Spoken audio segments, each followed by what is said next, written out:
Hello, everybody. Hey! How you guys doing? Hi. I'm Tiffany Smith from Fandango and DC All Access. So excited to welcome you all here with the cast of Suicide Squad. Give them a massive round of applause. Woo! Yeah! All right, you guys, so let me introduce you to the cast of Suicide Squad. First up, we've got Adewale Akinoye Agbaji. Woo! We've got, yes. Yeah, well done, baby. Adam Beach up next. Yeah! Jared Leto. I like that Will is just cheering for everybody. Jared Leto's joining us. Next up, Mr. Will Smith. Viola Davis. And we've got Joel Kinnaman. And we've got, on that end, producer Richard Suckle. Cara Delevingne is with us. Jay Hernandez. And our director, of course, we've got David Ayer with us. Margot Robbie. Hi, Courtney with us. Karen Fukuhara. Karen! And last up, we've got producer Chuck Roven. Thank you for being here. I'm going to start off the questions, you guys. So there's so much hype surrounding this movie. What is it like for you guys, the actors, director, producer, bringing these characters to the big screen and balancing what comic book fans already know and what you guys wanted to bring to the characters? You guys I think Jared should go first since he had the hardest job on the whole movie. For me, it was actually the role of a lifetime. I had so much fun playing the Joker. I could easily just play the Joker a couple more times and retire. Yeah. Don't be like that, you know? Keep on, you know? It was a buzz, but you guys seemed like you were having all the fun on the movie. Yeah, no, we were really enjoying it. David Ayer has a very interesting process of getting actors into their characters. It's called manipulation. Manipulation, yes, manipulation, domination, torture, yeah. So we all got in a room, and he had, you know, essentially is much more like therapy than it was, you know, a character creation. So we sat and we talked about our lives, and you know, we got really close as we, you know, our triumphs and tribulations and trials, and then at the most opportune moment, Joel describes it best, that he would completely betray us. And betray that trust. It was just, and he would get a very unique reaction, you know. The secrets aren't getting disclosed out there, but it's a process. It's like a gymnasium for acting is the way I look at it. And it just kind of, I needed these guys to feel like they're best friends on camera. And, when you're with your best friend, you share secrets. You talk about your inner life. There's a way you talk to a really close friend. And I wanted them to have that energy. And the fastest way to get there was to have them beat the hell out of each other, share their secrets, and otherwise, yeah. That's also how you start a cult. Talk about our Suicide Squad. We'd all show up for training, and we'd be fighting, hurting each other. And next thing you know, David would show up. Adam, what you were doing, I do not want to categorize that as training. That was like, I was screaming, getting in character. Adam was doing body squats, body weight squats like this, and he was going like, They were hard. But what I wanted to say, David was a champ. He'd show up, train with us, beat us up. There was this moment he was sparring with Karen, and she got it in the nose. Bap! Her guard was open. That's what he said to me after he punched me in the face. He said, "You gotta block your face, Karen." Clearly, you guys. It's true. It's my fault. It never happened again, though. That's true. And you know I what? did learn. She took it out on me. This man made me push so many weights and get big. And when I got to the size that he desired for Killer Croc, and I figured I was ready, he said, now you got to fight Karen. You know, and you look at the size of her, but She got some mad cardio though. she beat the crap out of Croft. Run circles around him. Yeah. Yeah, I mean, I could go all out because Adewale's so big and strong, so I can just punch all the way. Well, clearly you guys all really bonded on the set, and I know that our press have some great questions for you guys as well, so let's take our first one from right over there. What's your name? Deborah? What's your question? Where is she? For Margot, Will, and Jared, what was the most challenging aspect of making this movie, and was anybody mildly injured during any of the physical scenes or any mishaps during the physical? Mild injuries. Mild, yeah. When you're 47, no injury is a mild injury anymore. I tore my calf a couple of weeks in, and it was terrible. Is you do it doing nothing. Like I wasn't doing anything. We're sparring, and I stepped back to throw a shot, and my calf popped, and you could hear it. People could hear it, and everybody was like, "Ooh, there's that. That's not good. Whatever that sound was is not a good sound." And then he said the doctor told me I was down for 6 weeks. So on a movie like this, 6 weeks clicks off or can click off at significant amounts of money that I wasn't going to pay for it.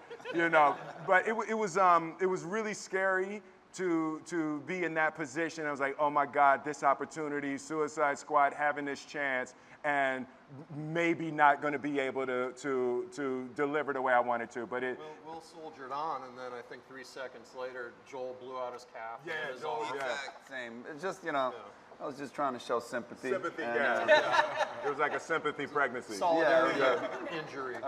But you got to say pregnancy. Oh yeah. That makes it weird. Oh yeah, it was awkward. That made it awkward. Sorry, we should move on. Yeah, We should just keep going. Margot, what was the hardest part for you? Like, other than doing everything we had to do, except you did it in heels. Yeah, that was tricky. And I had less layers to hide, padding and stuff doing stunts, so that made it a little painful. I thought I broke my rib at one point, but I actually just, I remember that. I actually tore the muscles off the rib instead of breaking it, but it was fine. It was towards the end. Planted coming off the chopper. Oh my gosh, that hurt so much. Middle of the take, there's like 50 extras, there's, pyrotechnics.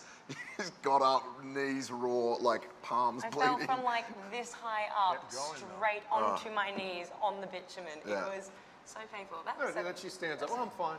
Yeah. I mean, you can't cry in front of all those people. I was like, I'm good.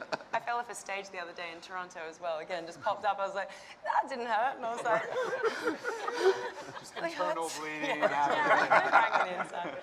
But the hardest part wasn't the physical side, actually. That was all, that's the mechanical side, and it's challenging, but it's rewarding and fun. And the emotional stuff was definitely more difficult, exposing my most vulnerable sides in front of a room full of strangers at that point. That was incredibly hard. Trying to figure out the dynamic between Harley and Joker and why she is so devoted to this guy that tries to kill her occasionally. I mean, it's like a few things like that. It took a while to get my head around, but the physical side was just more fun and challenging. You guys keep bringing up the fact that, you did share so much stuff with each other. Which was harder for you, to keep the film secrets a secret, or to keep the stuff that you guys shared with each other a secret? Joel Kinnaman doesn't keep Yeah, anything. there's no secrets when Joel's here. Yeah. He's just a soldier. He's a soldier. Soldier. Yeah, Joel Kinnaman tells everything. Everyone wants an interview with Joel. He will tell you. End of the movie right now. He doesn't care. Just ask him. It's great. It's great. Awesome. So you guys are pretty tight-lipped with that answer. You're like, just ask Joel. Everything else is secret. Yeah. Who is our next question from? Right in the front.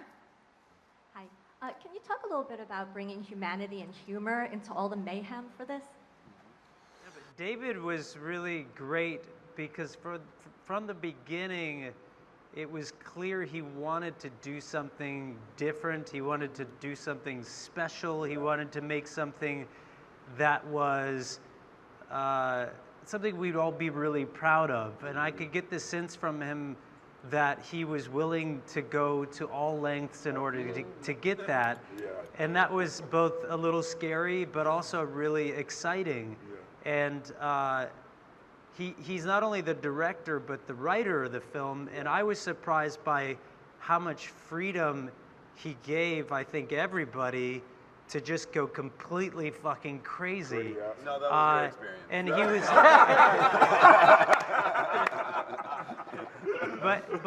But what I thought was really genius about David is he was always looking for the accident. He was always looking for the mistake and embracing that. And for Margot and I, there was a lot of humor. There was a lot of things that I thought were really funny in a very sick and twisted way. But he was really wonderful in that way. Thank you, David. Thank you. Yes. Thank you, David. Yeah, I was going to say, just when David and I first had a discussion, you know, and he presented Killer Croc with the prosthetics that were very extensive. My first question to him is anybody actually going to know I'm in there? And he said, absolutely, because he really wanted an actor that could bring the soul of the creatures to life. And I think with all of us, these are villains with souls. And I think that's indicative of his vision. And there's a beautiful moment in the movie where Killer Croc, where it's very easy to have a punchline that is ugly. But, you know, he says, I'm beautiful. And it sends a statement when a crocodilian, reptilian black man can say, I'm beautiful, about acceptance, you know? And I think in this kind of genre, that's very fearless and quite bold to make humane statements. So, but he wasn't humane on set, because when you go to his trailer, it was all about cannibalism. He's listening to cannibal chants on his phone. So you go up to him and you go, hey, Adi, and he's like, nah. No, he took it very serious. Like he was watching crocodile videos of, you know, things and, you know, cannibalism and all of that. And I think that as a cast, we have a question, and I think Adewale should answer this question honestly, once and for all. Did you eat any of your assistants? Because there was an assistant that came up missing. He had an assistant, and it was what was the guy's name? The young guy. And you just once and for all, we all think you ate him. So we need to know. I've got a surprise for you. Yeah, we were. I got a surprise for you. He's in your trailer, wrapped in a bow, with a big smile. No. But yeah, they're right. We all, I think we all took our characters very seriously. And I did eat mine. Just to let you guys know, that everybody asked, like, who was the guy that would kind of keep us together?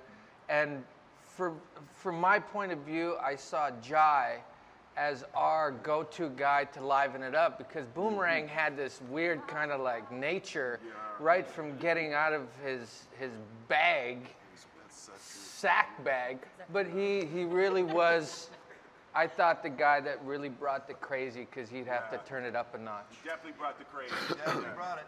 Yeah. I've done love scenes in movies. I had quite a few movies where I've had really extensive love scenes, but I've never had a co-star that I've seen naked more than Jai.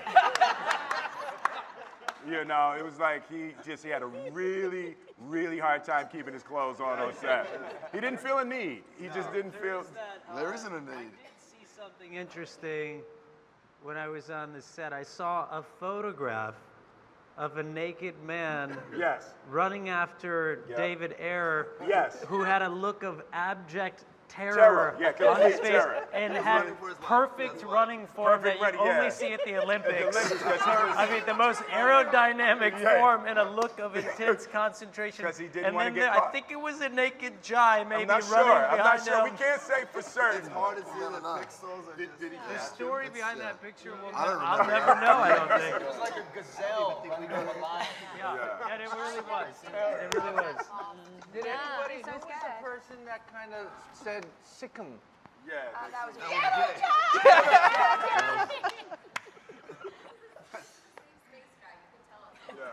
true story behind it is. He'll show you everything. I mean, there's not much more to it. David used to like to come and visit kind of the like base camp where our trailers all would be. It's more like just making sure nothing was on fire. Yeah. Every now and then he'd come and keep an eye on things, but he would just open your trailer door and he'd be in there like, "What's up, dude?" And this is one time I was like, I was getting out of the shower, and he came in and opened the door. "What's up, dude?" And I was like, "Oh, what's up?" And then I just, it was an opportune moment, so I dropped the towel and went after him. And Jay went, "You sick 'em, boy." And off they went around We the ran about a whole mile studio around parking that. lot. It was I never got him. no. Can we start like an online poll or like a charity drive to release this photo in the public? I mean, I think like, like good charity. Yeah. I mean, something. For the kids. For the kids. For the kids. We'll talk about it. A black bar on it somewhere. We can bar it. Yeah, sure, that's true. All right, yeah, let's work on that. It's up to David. All right, who has our next question? In the back. Hi, my name is Cynthia. I write for Black Girl Nerds. And hi, everybody. And this is a question for the women, Viola, Margot, Kiara, Karen. One of the things that actors have to do is they have to find a way to connect with their characters, so probably create a backstory for them, even though this was based on a comic book, so there's already a backstory. But what are some ways that you kind of tapped into playing your characters? And is there a way that you could identify playing these female characters, but not as badass or smart or strong, but maybe vulnerable and narcissistic or anything of that sort? I mean, I did a lot of research. The thing I found really helpful for just filling in the gaps, because like you said, we had an amazing resource with the comic books, but there are still little gaps in the backstory and things you need to fill in yourself. And I watched a couple of TED Talks on schizophrenia, amongst like a bunch of other things, but that really helped because the women that were doing these talks were so intelligent. I mean, they were professors, they were, and Harley needs to be wickedly intelligent, but also kind of psychotic. So I don't know, I found that, and I think you told me to go look at the TED Talk, but it was so helpful. And I also got recommended to read a play called Fool for Love about this really dysfunctional relationship, and that, for whatever reason, helped me unlock the whole, feeling towards the Joker. So yeah, it was things that, I don't know, some things hit home when you're doing all your research and some things kind of don't, but that really helped. I definitely want to know how you connected with that character. Well, Joel gave me a book called Confessions of a Sociopath. And I read that book extensively. And one of the things, it's the confessions of a woman who's a sociopath. And one of the things I found out is a lot of CEOs of companies are sociopaths. People who have no guilt. If they cry, they're only crying because they feel like they're losing control. And I tapped into Viola at 8. Because I can't tap into Viola at 51. At 8, I could beat somebody's ass. And I could beat somebody's ass. I was just always angry because, people were always teasing me. I was bullied. And I remember that was the first story I told David when I met him. He was like, "Oh, yeah, Viola, just tell me about your childhood." I said, "Well, David, I remember when I was 8 years old, I kicked a lot of ass." And so there was a part of me that had to tap into that because with women, with me, I'm always apologizing.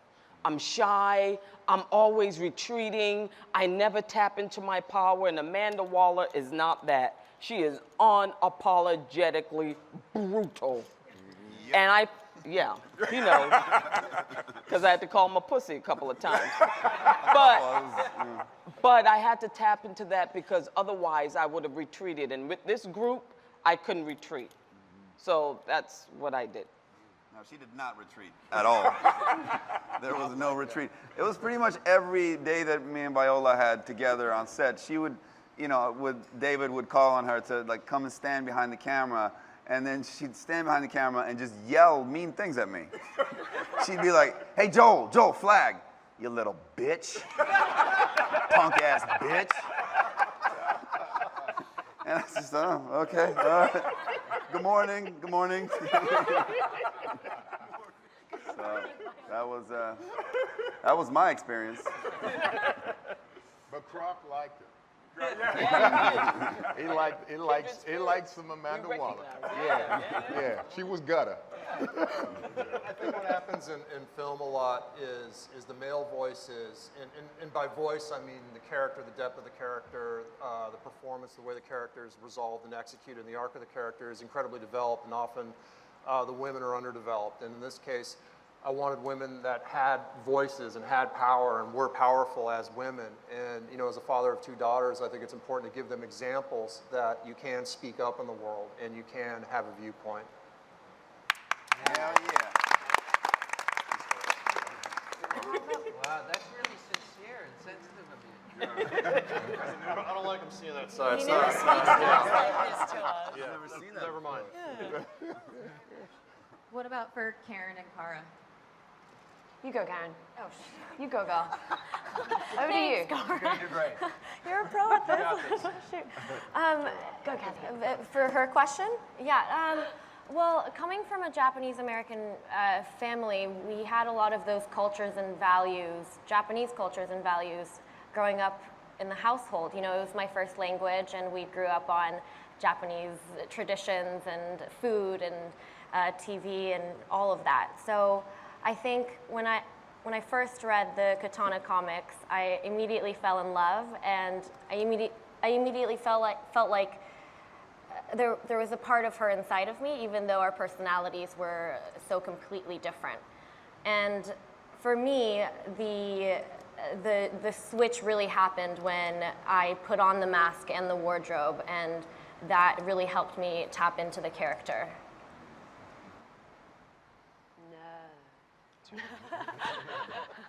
Okay. So for me, some of the first things David said to me were about looking into things like addiction, trying to find never getting enough or never feeling like anything is enough and constantly needing something and that kind of thing. And then also, it was trying to find the kind of opposites of her and also kind of trying to find a demon inside myself, which I definitely was able to find. And exercise. Yeah, that wasn't that hard. Just quite easy. Yeah. Ready. Just right there. A couple of inches under the surface. It's right there. It wasn't too hard. So I had an easy job. And kind of trying to make that as real as possible and understand why someone would do something that evil or want to really hurt that many people and just trying to make it real, I guess, because I think that's what David wanted for this movie, and I think that's what he gave us, and that's what I wanted to give. I think we've got one more question in the audience. Oh, yeah. Right over here. Hi, this question is for David. So this is one of the most diverse casts we've seen in a really long time. And so, which I think is like amazing, right? But that's just my personal opinion. But so when you were writing the film, when you were writing it, is this something you were thinking about, or did it just happen like organically? Like, were you like looking and you were saying Viola's Amanda Waller, which hell yes. But were you thinking about any of that? I mean, look, for me, I grew up in South LA. I grew up in a really diverse neighborhood. I was the only white boy. That's how diverse it was. I mean, and yeah, it's it's the world I know. It's the world I live in, but it's also the world we all live in. And I feel like on screen, kids need to see people that look like them. My wife is Latina. My kids are Latinos, so it's important for them to see faces like theirs on the screen. And this is also, it's a global business these days, and we need to evolve with the times. But it comes naturally to me. But I think that's in diversity is strength, and we need to be a lot more inclusive in film. We really need to work on that, and in our world in general.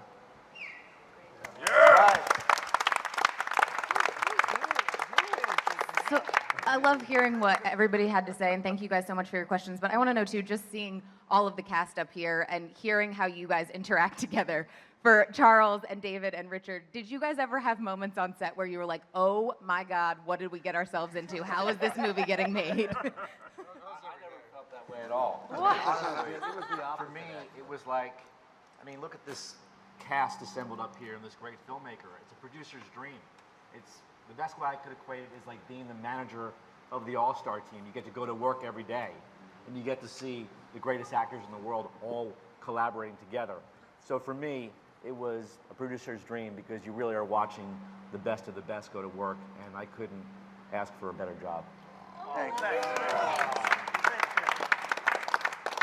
And I would just echo that by also saying, you know, David took these great characters from the canon, the comics, and he wrote a great script that had great characterizations, and then we had this amazing group of actors actually really mine it and make it even better. So it was really a producer's dream. Not all the time in terms of getting them to get serious sometimes, but at the end, at the end of the day, watching the dailies, it couldn't have been better.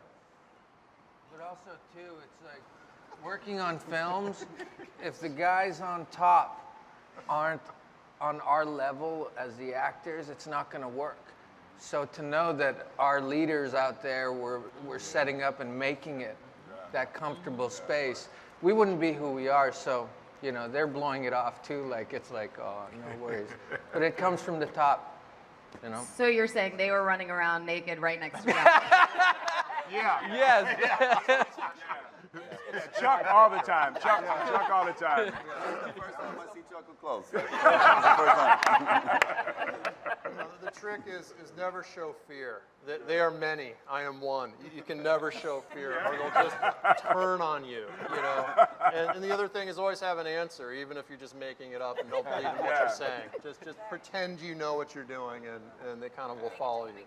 Yeah, no, every once in a while we would look at David and I'm like, hey man, you know you just made that up, right? You know that's not the real answer to the question, you just made it up. And he would just give He'd call me out, yeah. And I'd be like, okay, is that light ready? All right, you guys. Well, that's all the time that we have with them for right now. Huge thank you to the entire cast. Make sure you guys go see it on August 5th, August 6th, August 7th, every day for the rest of the summer. I'm Tiffany Smith from Fandango DC All Access. Thanks, guys. Thank you, them.